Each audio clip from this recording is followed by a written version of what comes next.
Russell Wilson and Justin Simmons headline some of the key players on the Broncos offense and defense that will be crucial if they're going to make a second half playoff run. Not to mention with some of the craziness going on around the National Football League. If the Broncos had to hire a Ring of Fame player to be their coach, who would we choose and who would you choose? We play that game and much more on today's brand new episode, Locked On Broncos.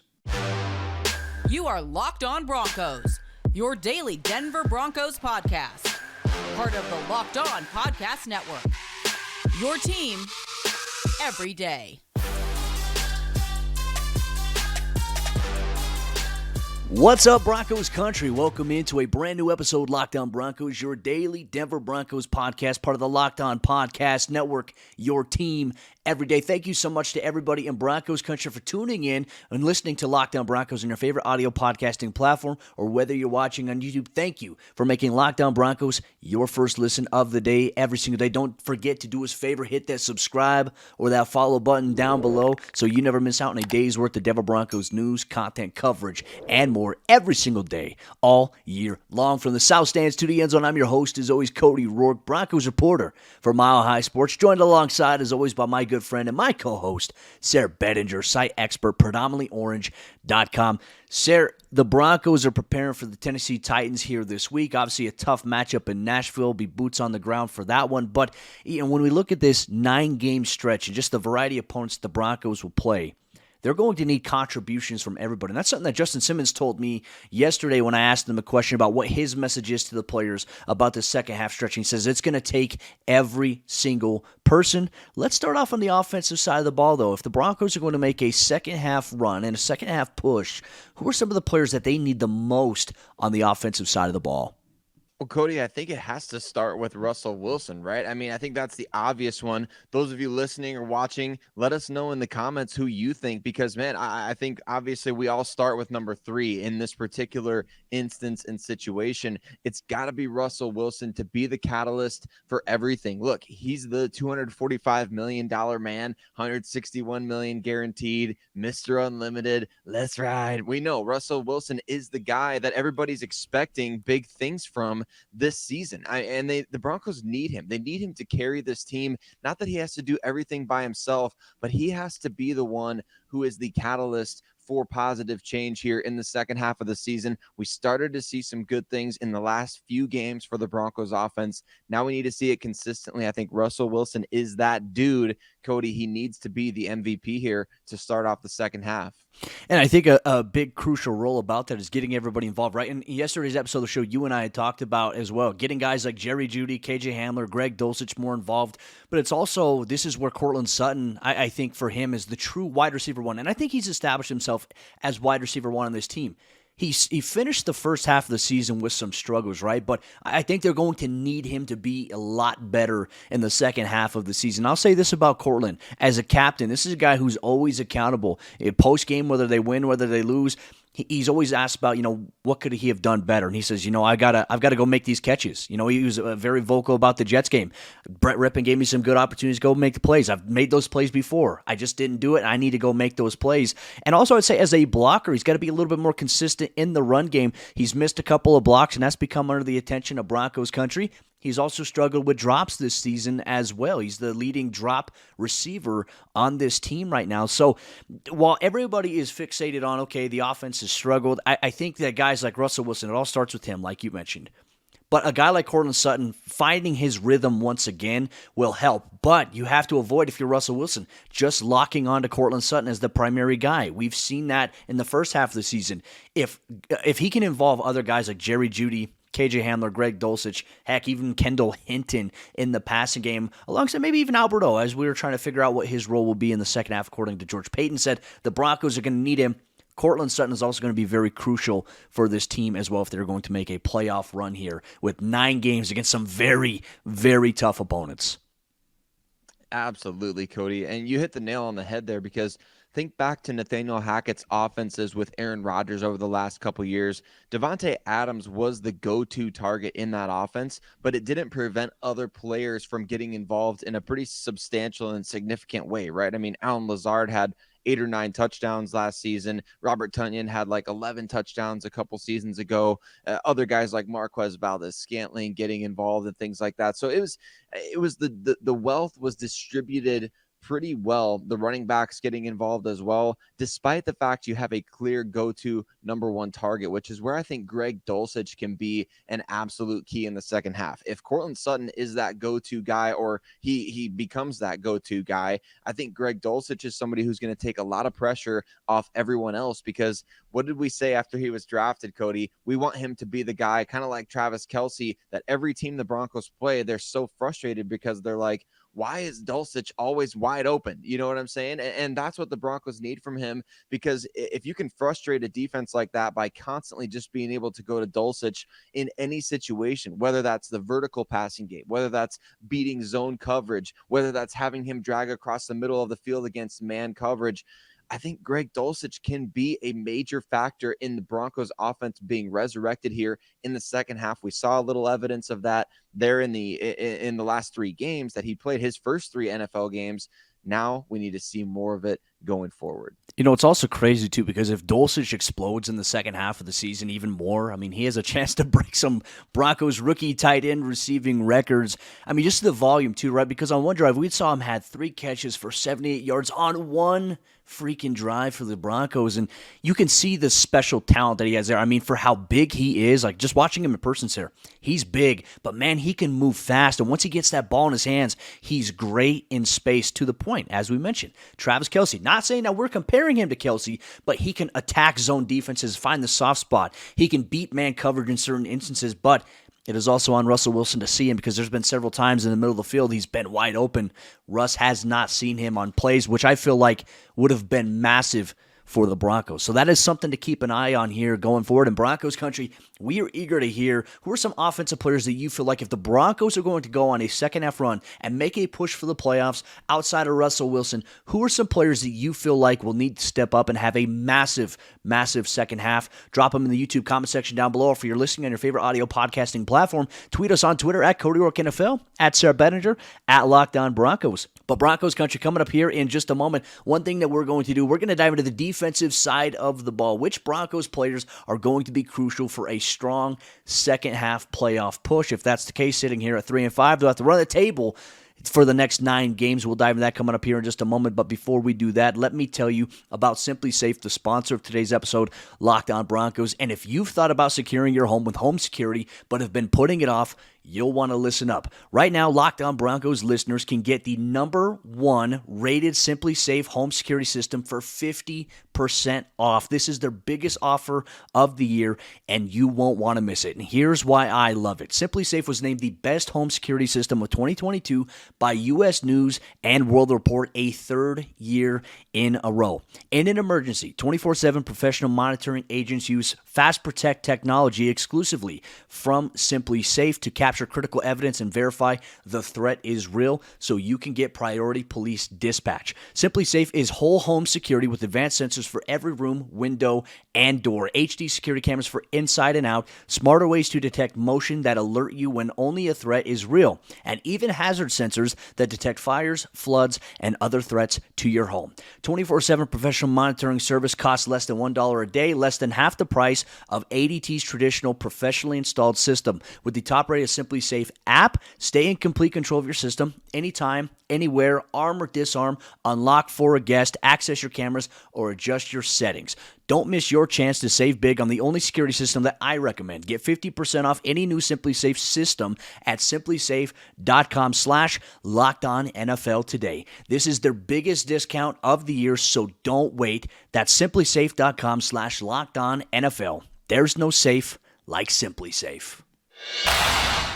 The Broncos defense has been elite this season so far to open things up, and in the second half schedule against some very, very tough opponents like Patrick Mahomes, Lamar Jackson, Kyler Murray, the list goes on and on. Derrick Henry, not necessarily a quarterback, but a key player. The Broncos will have to bring their A game on the defensive side of the ball down the stretch here, who are going to be some players on the defensive side of the ball that will be crucial for them to make a key playoff push here after starting off the season 3-5 here. Thank you so much, Broncos country, for tuning in, making Locked On Broncos your first listen of the day every single day. We appreciate you so much. Thank you for tuning in. So, I mean, Let's start things off with just probably like the most cliche thing, right? The most important Bronco on the defensive side of the ball, I'd have to say, is Justin Simmons, their team captain, their team leader. I asked him a question yesterday at his press conference when he was talking to the media before practice about, for him, what is his message to the team, right? His voice carries in that locker room. Everybody values what Justin Simmons has to say. They lock in whenever he speaks on the defensive side of the ball, and even offensive players lock in with Justin as well.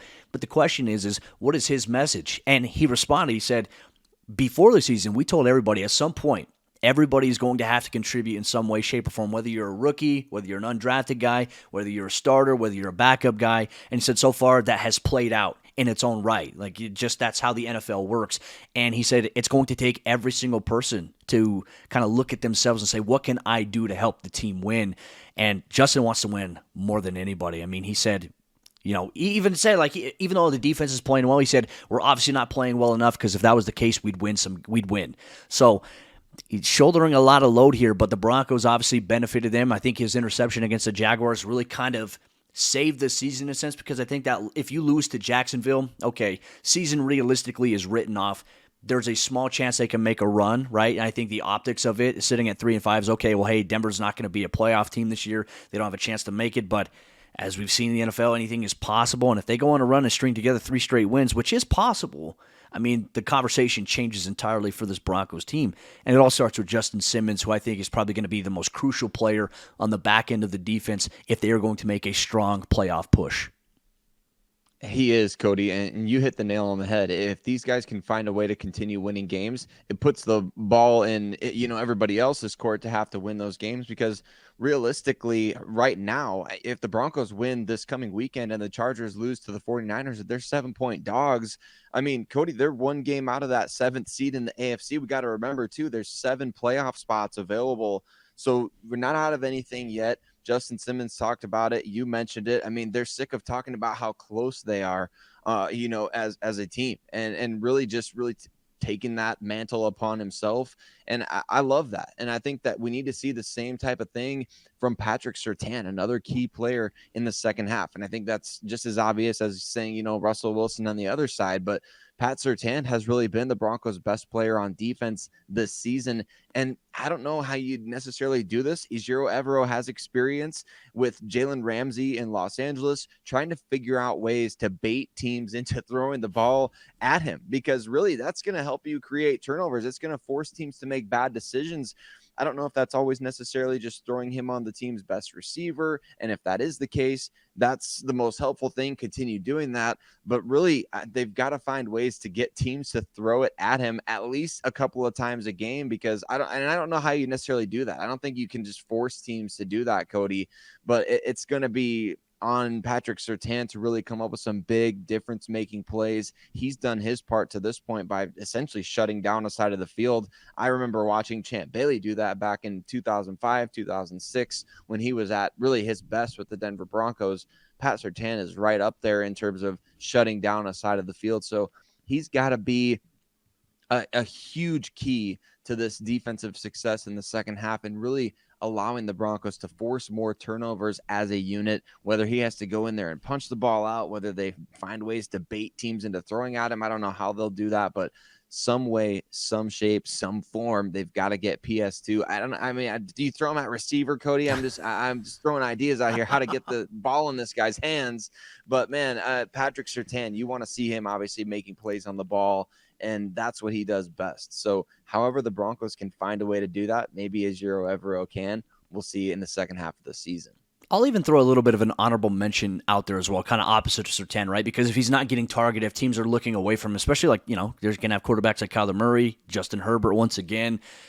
Herbert didn't really try too much, right? There were several times he tried targeting Patrick Surtain with Mike Williams in coverage. It didn't work out, but there are some quarterbacks that will test him. And obviously coming up here in a little bit, it'll be Derek Carr and Devontae Adams once again. We already saw that matchup, and Surtain held his own in a big-time way.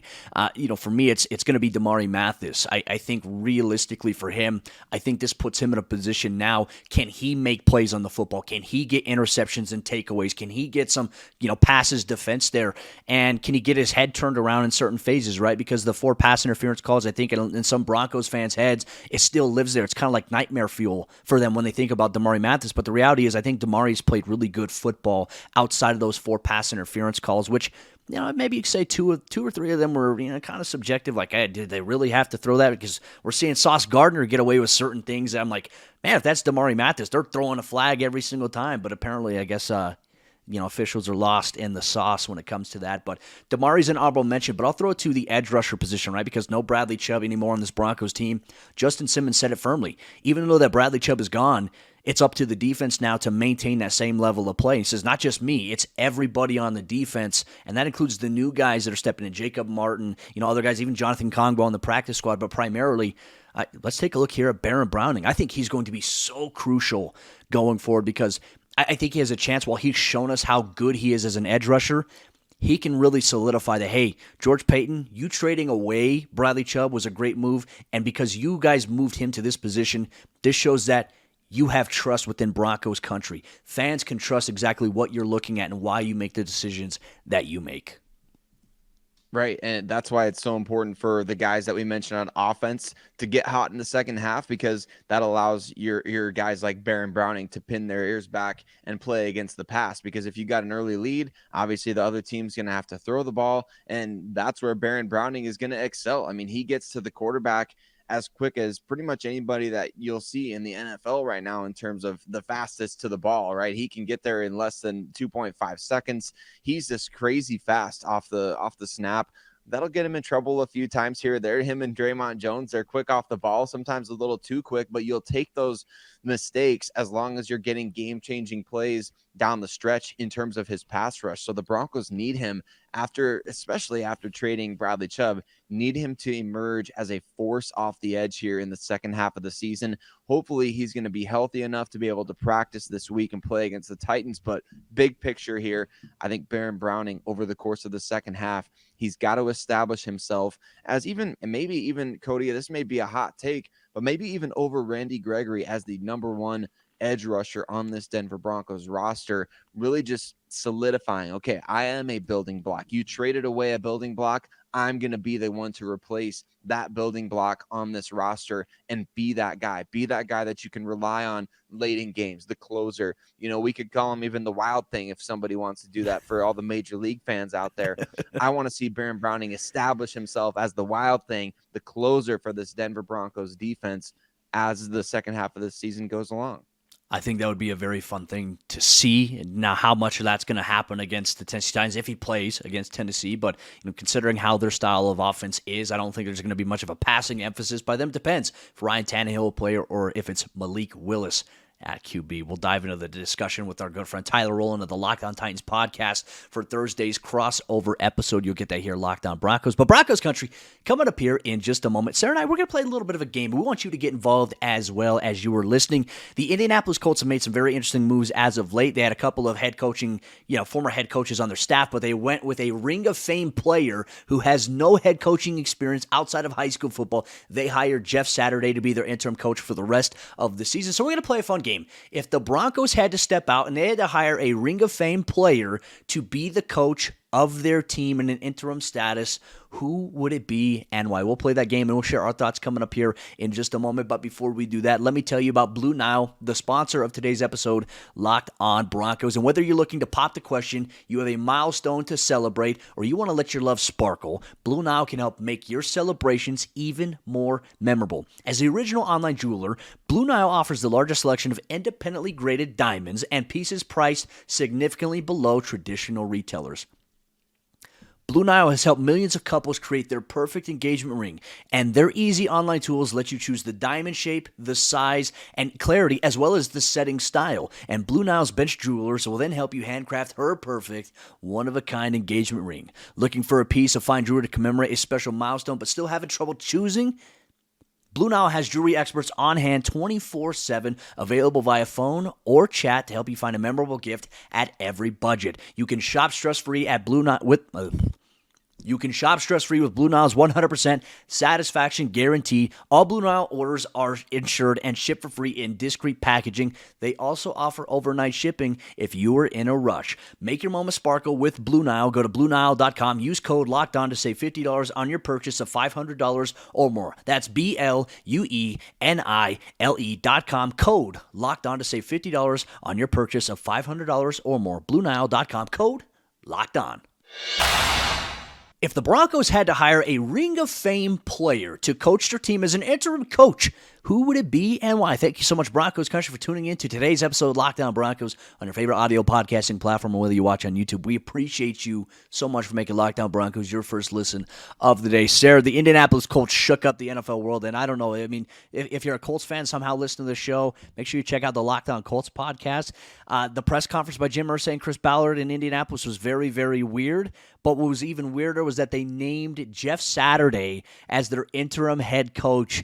And the reasoning behind that was, obviously, he's a Ring of Famer. He was a consultant for them, but he also visited them in training camp in 2022.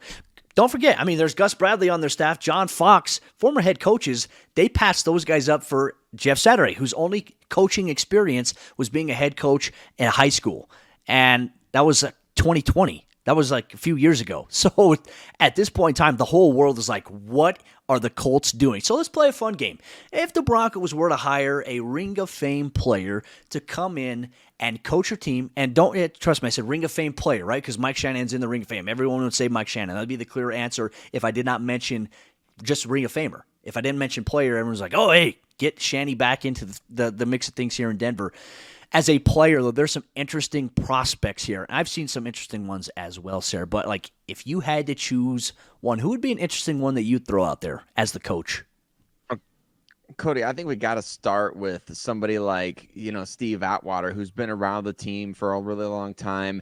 And obviously, anybody that listens to the training camp broadcast or you listen to the radio or you watch the Broncos, YouTube channel, things like that, you see Steve Atwater quite a bit. So he's around the team. He knows the roster really well. He knows the players, obviously, and the players know him. I think he would be an interesting name to kind of start with, right? And he's a different demeanor in terms of, just the vibes that I get from him, Cody. And you could speak to this too, I'm sure, having had conversations with him in the past, but he's a pretty mild-mannered guy. He's big and imposing, but he's very humble and well-spoken, and just somebody that I kind of think like he could keep a locker room at an even keel if he was asked to kind of lead, an entire roster of football players. I feel like he could kind of keep things. He's that calm demeanor. He knows the game exceptionally well. He's a Hall of Fame player.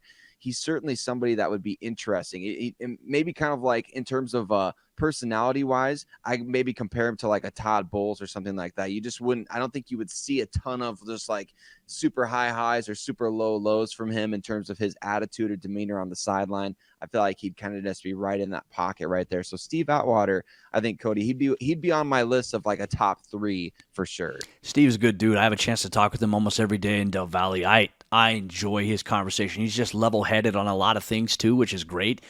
Let's go to another guy that, and for some reason, there's some sports betting places out there that have Peyton Manning listed as the Colts' top option, as the favorite to be their next head coach. Like, come on, folks. Peyton Manning getting into coaching, I don't think he wants to do that. And granted, I don't think he wants to do it in Indianapolis if he did. But let's throw Peyton Manning's name out there. We know how close he is with the Broncos. He attends every home game. He's very well in tuned, I think, with the Walton Penner family ownership group. There's a lot of conversations that those guys have.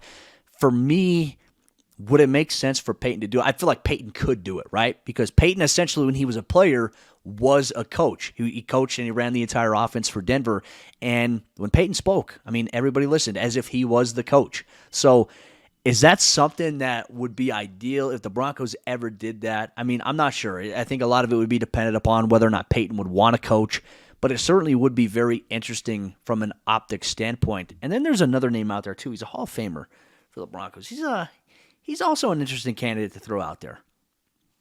Yeah, absolutely, Cody. You want to talk about adding a big personality to the locker room? I think Shannon Sharp is a name to think of, right? He's, Oh I mean, man. people see him on TV all the time. He's very outspoken about his thoughts on anything regarding sports. I mean, that's his job. So, and he's very good at his job. His job is to get people riled up about certain hot topics in sports, and he definitely does that.